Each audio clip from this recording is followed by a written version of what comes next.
السلام علیکم ورحمۃ اللہ۔ عزیز طلبہ، آج ہم نظم سن کر اس کا مرکزی خیال لکھنے کی مشق کریں گے۔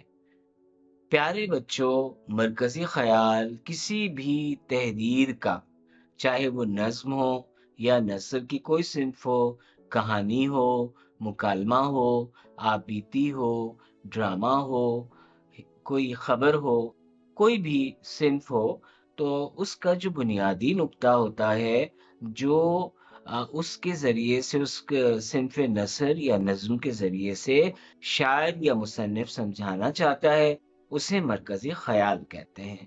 اور مرکزی خیال کا یہ حسن ہے کہ اسے کم لفظوں میں لکھتے ہیں، اور جو نظم یا تحریر جو بھی ہو، اس کی جو بنیادی بات ہے، پیغام ہے، اس کو ہم کم سے کم لفظوں میں جامع انداز میں لکھتے ہیں۔ تو آج جو چیز ہمارے سامنے نظر آ رہی ہے وہ نظم ہے، اور نظم بھی کیسی ہے؟ مزاحیہ نظم، اور نظم کا نام ہے کراچی کی بس میں سفر ہو رہا ہے، اور اس کے شاعر ہیں سید ضمیر جعفری۔ سید ضمیر جعفری بہت ہی باکمال شاعر ہیں، اور ان کی مزاحیہ نظمیں بچے بڑے سب بہت شوق سے پڑھتے ہیں۔ آئیے پہلے ہم ان کی یہ مزاحیہ نظم پڑھتے ہیں۔ کراچی کی بس میں سفر ہو رہا ہے، نہیں ہو رہا ہے مگر ہو رہا ہے۔ چلی تو مسافر اچھلنے لگے ہیں، چلی تو مسافر اچھلنے لگے ہیں، جو بیٹھے ہوئے تھے وہ چلنے لگے ہیں، جو کھایا پیا تھا اگلنے لگے ہیں۔ تماشا سرے رہ گزر ہو رہا ہے، کراچی کی بس میں سفر ہو رہا ہے۔ جو کالر تھا گردن میں لر رہ گیا ہے، جو کالر تھا گردن میں لر رہ گیا ہے۔ ٹماٹر کے تھیلے میں ٹر رہ گیا ہے، خدا جانے مرغا کدھر رہ گیا ہے۔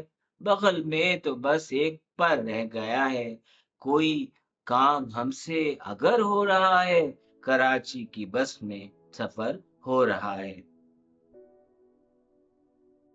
عزیز طلبہ، نظم آپ نے سنی، یقیناً نظم آپ کو پسند آئی ہوگی۔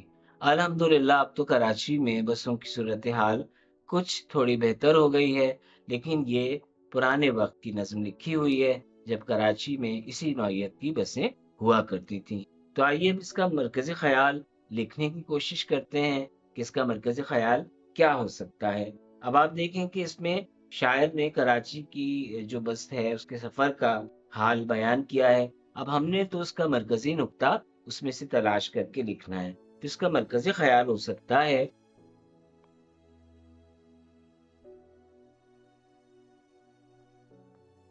کراچی کی بسوں میں سفر کرنا دشوار ہے۔ دشوار کے کیا معنی ہوتے ہیں؟ مشکل، خطرناک، ٹھیک ہے، دشوار ہے سفر کے دوران، یعنی سفر کرتے ہوئے۔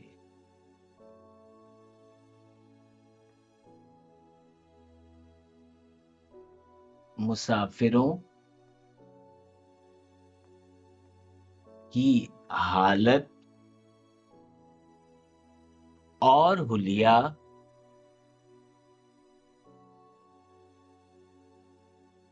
خراب ہو جاتا ہے۔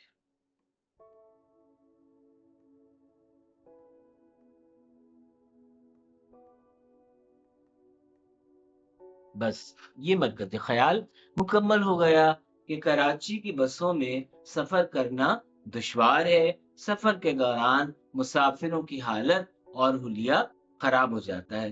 پیارے بچوں، آپ نے ذہن میں رکھنا ہے کہ حالت جو لفظ ہے یہ مؤنث ہے اور حلیہ مذکر ہے، تو جملے میں جو آخری لفظ ہوتا ہے اس کے لحاظ سے ہم تذکیر و تانیث کا صیغہ استعمال کرتے ہیں۔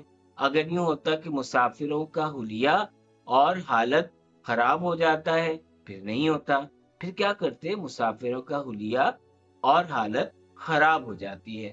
تو پیارے بچوں، مرکزی خیال لکھنا کوئی مشکل نہیں ہے، بس آپ نے یہ دیکھنا ہے کہ جس تحریر کا آپ مرکزی خیال لکھ رہے ہیں اس کا بنیادی پیغام کیا ہے، اور اس کو آپ کتنے کم لفظوں میں لکھ سکتے ہیں، جامع انداز میں، کہ بات جو ہے جو پوری نظم میں یا تحریر میں کی گئی ہے اس کی تفصیل کو آپ حذف کر دیں، اور اس کا جو بنیادی نقطہ ہے اسے کم لفظوں میں لکھ کر اس کو واضح کر دیں، تو یہ مرکزی خیال ہوتا ہے۔ تو میرا خیال ہے کہ اب تو آپ کو مرکزی خیال لکھنے میں کوئی دشواری نہیں ہونی چاہیے۔